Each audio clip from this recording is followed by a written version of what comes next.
The autumn festival filled Central Park with music, laughter, and colorful balloons drifting against the clear sky. Ethan Montgomery sat alone on a bench, nursing a coffee and watching families celebrate together. At 35, he had built a private equity firm worth hundreds of millions. But moments like these reminded him how empty his penthouse felt. He was checking emails when a small voice interrupted his thoughts. "Excuse me, sir. Please pretend you are my dad."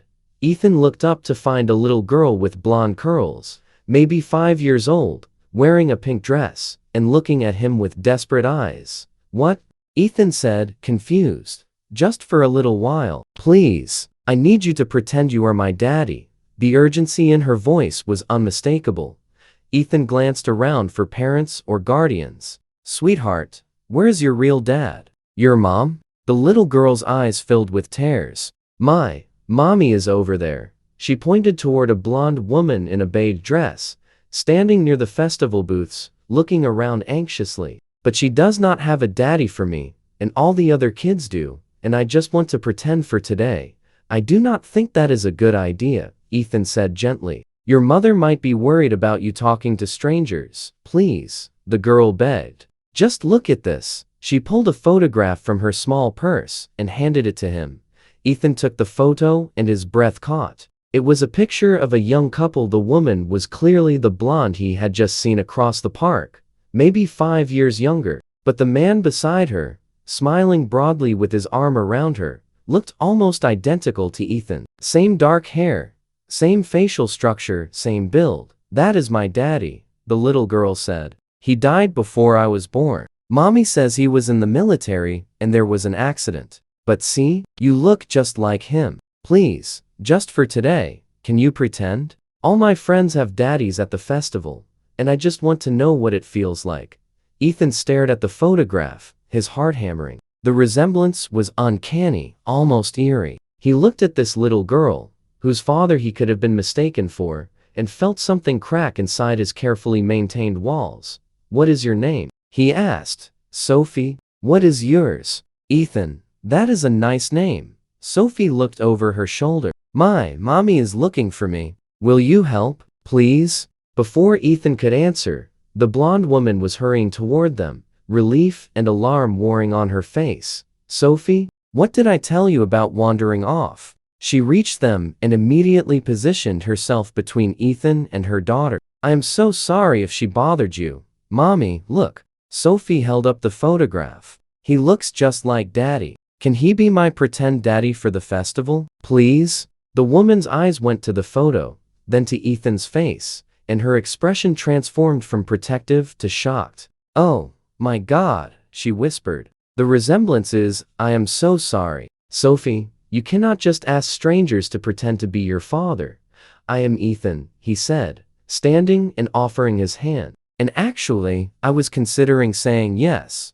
The woman stared at him. "What? Why would you do that?" "Because she showed me the photo. Because I can see how much it means to her. And because," he paused, "because I understand what it is like to want something you cannot have."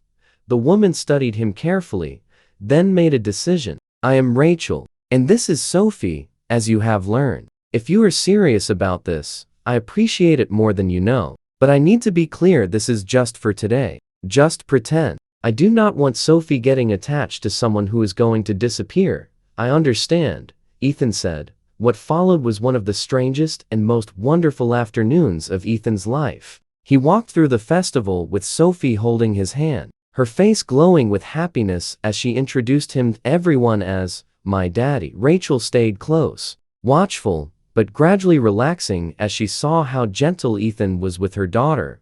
They played games, won stuffed animals, ate cotton candy, and took pictures. When Sophie's friends from preschool saw them, they ran over excitedly. "Sophie, is that your dad?" one little girl asked.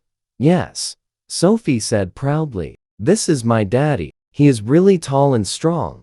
Ethan felt his throat tighten as he watched Sophie's joy. He had never thought about having children. His work had always been enough. But holding this little girl's hand, seeing her happiness at something as simple as having a father figure for a few hours, made him question everything he thought he wanted. As the afternoon wore on, Rachel finally spoke to him privately while Sophie played on a nearby swing. "I need to know why you're really doing this," she said. "Men like you do not just spend their Saturday pretending to be a stranger's dead husband." "Men like me?" Ethan asked. "Wealthy, successful. I recognized your name when you introduced yourself. I am a paralegal. I see business documents. You own Montgomery Capital. You are worth millions. So why are you here with us?" Ethan watched Sophie swing higher, her laughter carrying on the breeze. "Because when she showed me that photo, I saw myself. Not just physically, though. That was startling. But I saw a man who had someone who loved him, who left behind a daughter and a wife who still grieve him. I have all the money in the world, but nobody who would miss me if I was gone tomorrow." He looked at Rachel. "Your daughter gave me something today. Did not know I needed a purpose beyond profit margins. So thank you for trusting me with her, even for a few hours." Rachel's eyes filled with tears. "Thank you for giving her this day. You have no idea what it means. Every father-daughter event at school, every friend's birthday party with dads present, she feels the absence. Today, for the first time, she got to feel what it is like to have that." As the sun began to set and the festival wound down, Sophie's energy finally flagged. Ethan carried her on his shoulders back to where Rachel's car was parked, the little girl already drowsy. "Sophie, we need to say goodbye to Ethan now," Rachel said gently. Sophie's eyes snapped open. "No, I do not want him to go. Sweetheart, we talked about this. Ethan was pretending for today, remember? But why does he have to stop pretending?" Sophie's voice broke. "Why cannot he keep being my daddy?" Ethan felt his heart shatter. He carefully lifted Sophie down and knelt to her level. "Sophie, your real daddy loved you very much. I can never replace him. But I want you to know that today was one of the best days of my life. You made me feel special. You made me feel special too," Sophie whispered, throwing her arms around his neck. As Ethan stood to leave, Rachel touched his arm. "Would you, if you wanted to, maybe we could get coffee sometime? Just to talk. Sophie clearly bonded with you, and I would hate for this to end on such a sad note."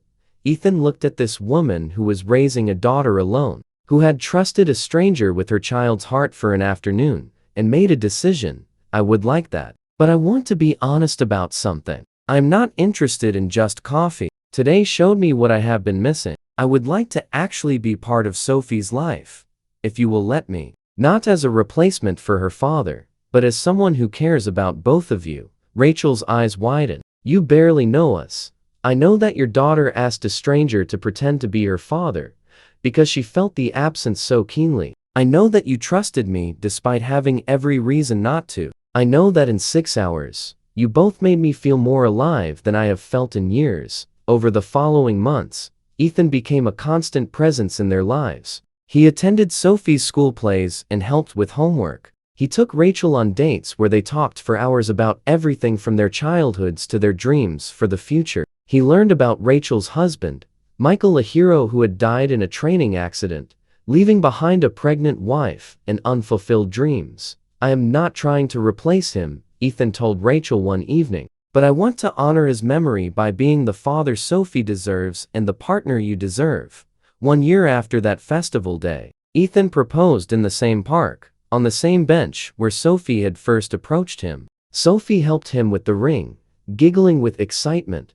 "Rachel, a year ago your daughter asked me to pretend to be her father. I laughed at first, until she showed me a photo that changed my life. Today I am asking you, will you let me stop pretending? Will you marry me and let me be Sophie's real father?" Through her tears, Rachel nodded. "Yes, but only if you promise to always remember that this started because a little girl was brave enough to ask for what she needed." At their wedding, Sophie was flower girl. During the ceremony, Ethan officially adopted her. In his vows, he said, "Sophie, you approached a stranger on a park bench and asked him to pretend to be your dad. You gave me a gift. I did not know I needed a family. Thank you for being brave enough to ask. Thank you, Rachel, for being brave enough to say yes." If this story reminded you that family is built through love and choice, please like, share, and subscribe. Leave a comment about when someone unexpected became family to you.